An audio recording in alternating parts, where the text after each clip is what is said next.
আসসালামু আলাইকুম রহমতুল্লাহ। 10 জানুয়ারি 24 সরকার যা করেছে কোনো ছাড় পাবে না। কঠিন আন্তর্জাতিক পদক্ষেপের ইঙ্গিত। বাংলাদেশের নির্বাচন পরবর্তী ইউরোপীয় ইউনিয়নের প্রতিক্রিয়া বিশ্লেষণ। দর্শক, আপনাদেরকে জাতিসংঘের প্রতিক্রিয়া বিশ্লেষণ করে শুনিয়েছি কি বোঝাতে চেয়েছে।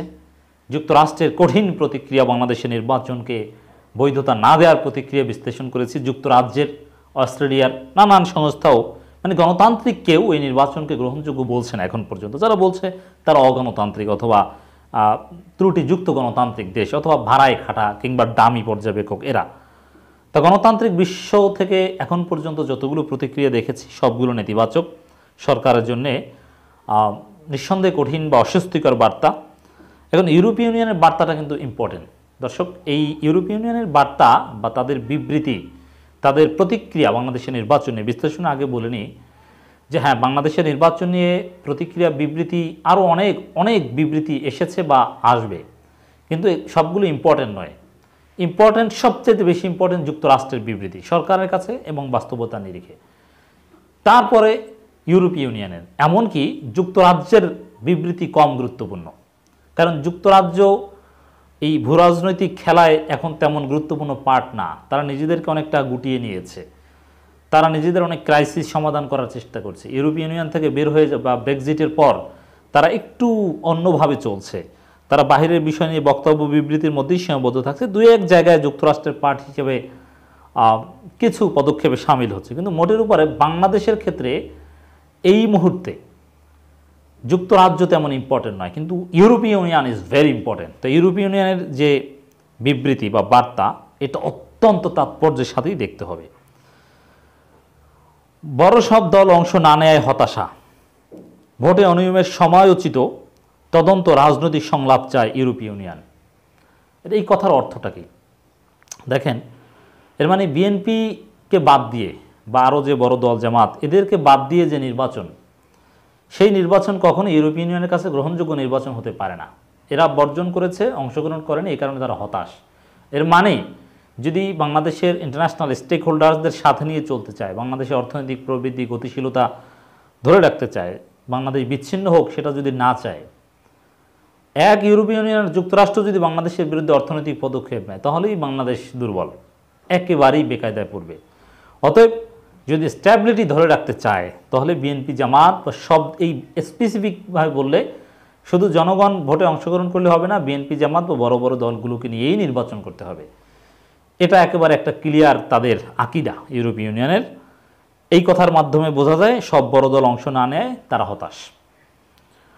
ভোটে অনিয়মের সময়োচিত তদন্ত, এর মানে ভোটে অনিয়ম হয়েছে, তারা সেটা গ্রহণ করেছে, এখন অনিয়ম হয়েছে তার তদন্ত চায়। এখন এই তদন্ত কারা করবে? যারা অনিয়ম করেছে তাদের তদন্ত কি বিশ্বাস করবে? না, তারা নিরপেক্ষ বা আন্তর্জাতিক বা স্বাধীন তদন্ত চায় এবং রাজনৈতিক সংলাপ চায়। এর অর্থ কী?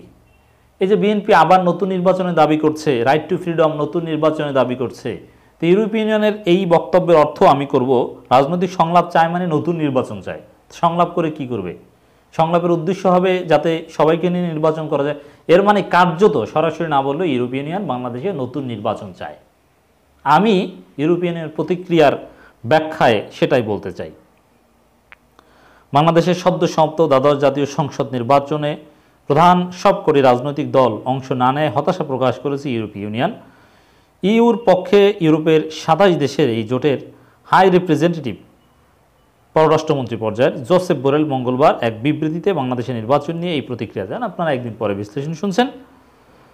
ভোটে অনিয়মের যেসব খবর বেরিয়েছে তার সময়োচিত ও পূর্ণাঙ্গ তদন্ত নিশ্চিত করতে সংশ্লিষ্ট কর্তৃপক্ষের প্রতি আহ্বান জানান তিনি। এই লাইনটা খুবই গুরুত্বপূর্ণ। দেখেন, অনিয়মের খবর এসেছে, সরকার উড়িয়ে দিলেও এটা ইউরোপীয় ইউনিয়ন গুরুত্বের সাথেই নিচ্ছে। আর যেহেতু এখন একেবারে ভিডিও প্রমাণ, তদন্তে আসলে বেশি সময় লাগার কথা নয়। আর সময় উপযোগী তদন্ত, এর মানে 5 বছর পার হয়ে যাবে, তারপরে আপনি তদন্ত করে বলবেন যে কিছু কারচুপি হয়েছিল, সরি, কাজ হবে না। একটা সরকারকে যদি ইউরোপীয় ইউনিয়নের সাথে ইন্টারেক্ট করতে হয়, তার লেজিটিমেসি নিয়ে পারফেক্টলি ইন্টারেক্ট করতে হবে। না হলে সম্পর্ক বা ব্যবসা বাণিজ্য লিমিটেড স্কেলে সবার সাথেই চলে, চীন, রাশিয়া সবার সাথেই তো চলে, কিন্তু একটা ফুল গণতান্ত্রিক দেশ হিসেবে যে সুযোগ সুবিধা বা যে মাত্রা সম্পর্ক সেগুলোর ক্ষেত্রে প্রভাব পড়বে বোঝা যায়। সমালোচিত তদন্ত মানে ইমিডিয়েট তদন্ত করতে হবে, 5 বছর পর নয়, তদন্ত করে দ্রুত নতুন নির্বাচনের ব্যবস্থা করতে হবে, সেরকমই ইঙ্গিত। পূর্ণাঙ্গ তদন্ত, আংশিক তদন্ত করে দায় সারা গোছের কিছু হতে পারে। সরকার যেটা বলার চেষ্টা করছে, 17 কোটি মানুষের দেশে 2-4টা সহিংসতা হতেই পারে, এরকম দায় সারা বক্তব্য দিলে হবে না, পূর্ণাঙ্গ তদন্ত করতে হবে। আর এই যে টাইপের তদন্তের কথা বলছে এটা সরকার করলে সেটা তো বিশ্বাস করবে না, হয় বিচার বিভাগীয় তদন্ত, না হলে জাতিসংঘ বা বিদেশিদের বা আন্তর্জাতিক কোনো তদন্ত। এখন ইউরোপিয়ান ইউনিয়ন কি শুধু একথা বলে বসে থাকবে? তারা যে দাবিগুলো করছে প্রতিক্রিয়ায়, সেগুলো আন্তর্জাতিক পদক্ষেপ লাগবে, জাতিসংঘ কিংবা একটা সম্মিলিত পদক্ষেপ লাগবে, তারা সবাই মিলে যদি তদন্ত করতে পারে। অতএব সেরকম একটা উদ্যোগের ইঙ্গিত অ্যাটলিস্ট টু সাম এক্সটেন্ট, এবং সেটা দ্রুত। তবে ইউরোপীয় ইউনিয়ন নিষেধাজ্ঞার মতো সিদ্ধান্তের দিকে যাবে বলে মনে হচ্ছে না। ব্রাসেলসে ইউরোপীয় ইউনিয়নের সদর দপ্তর থেকে প্রচারিত বিবৃতিতে বলা হয়, ইউরোপীয় ইউনিয়ন গত রোববার বাংলাদেশে অনুষ্ঠিত সংসদীয় নির্বাচনের ফলাফল নোটে নিয়েছে। এর মানে ফলাফল নোটে নিয়েছে, এটা নিয়ে আরও আন্তর্জাতিক পদক্ষেপ বা যা করার তদন্ত করার জন্য বা সেগুলো করার চেষ্টা তারা করবে। গণতন্ত্র, মানবাধিকার ও আইনের শাসন অভিন্ন 3 মূল্যবোধের উপর ইউ বাংলাদেশ দীর্ঘমেয়াদী অংশীদারিত্ব প্রতিষ্ঠিত জানিয়ে বিবৃতিতে বলা হয়, এই নির্বাচনে প্রধান সব রাজনৈতিক দল অংশ নেয়নি বলে ইউরোপীয় ইউনিয়ন হতাশা ব্যক্ত করেছে। জোসেফ বোরেল বিবৃতিতে বলেন, ইউ নির্বাচন বিশেষজ্ঞ মিশনের আসন্ন প্রতিবেদন এবং সুপারিশগুলো, তারা কিন্তু পর্যবেক্ষক নয়, এক্সপার্ট টিম। আমি বারবার বলি, পর্যবেক্ষকের নামে সরকার দামি পর্যবেক্ষক বানিয়ে অনেক নাটক করেছে।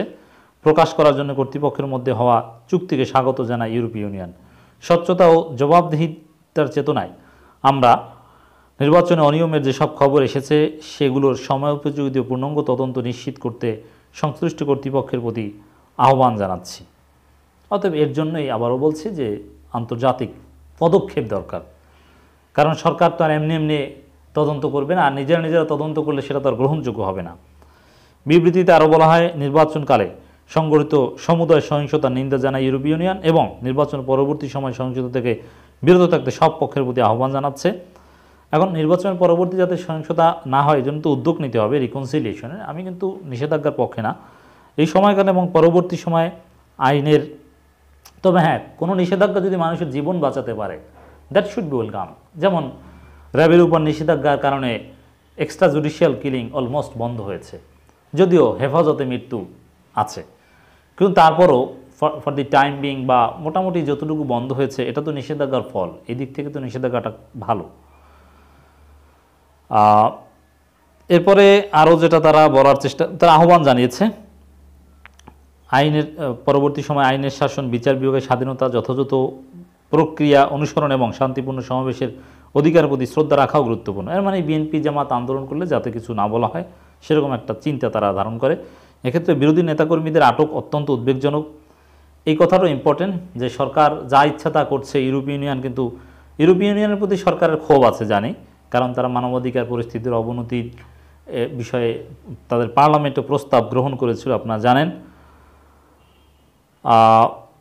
ইউরোপিয়ানের বিবৃতিতে বলা হয়, রাজনৈতিক বহুত্ববাদ, গণতান্ত্রিক মূল্যবোধ এবং আন্তর্জাতিক মানবাধিকারের মানদণ্ডের প্রতি শ্রদ্ধা প্রদর্শন এবং শান্তিপূর্ণ সংলাপে যুক্ত হওয়ার জন্য সব অংশীজনকে জোরালোভাবে উৎসাহিত করেছে ইউরোপীয় ইউনিয়ন।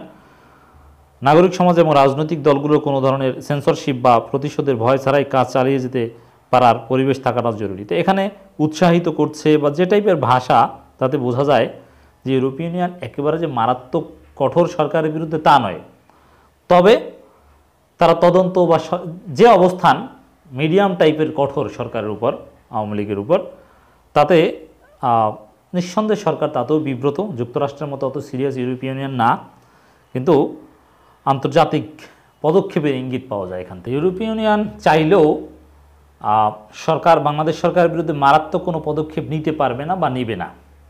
তাদের কাঠামোগত অনেক দুর্বলতা বা সমস্যা আছে। যেমন ইউরোপীয় ইউনিয়ন তো কোনো নির্দিষ্ট দেশ নয়, এটা একটা কনফেডারেশন টাইপের একটা ইউনিয়ন, অনেকগুলো দেশ। এখন যতগুলো সদস্য রাষ্ট্র তাদের সবাই একই ধরনের মূল্যবোধ পজেস করে না। যেমন ইউরোপীয় ইউনিয়নের এখানে ফ্রান্স, জার্মানি, তারা আবার উল্টো, বিশেষ করে এই যুক্তরাষ্ট্র বিরোধী বা যুক্তরাষ্ট্রের এই বিশ্বে মোরালিপনা এটা চায় না, এটা ভালোভাবে দেখে না, এরকম বেশ কিছু ইউরোপীয় ইউনিয়নের মেম্বার রয়েছে। তো তাদের কারণে ইউরোপীয় ইউনিয়ন বড় কোনো পদক্ষেপে যেতে পারবে না, কিন্তু যতটুকু করবে ততটুকুই সরকারের জন্য বিব্রতকর। সরকার একটা চাপের মধ্যে থাকবে।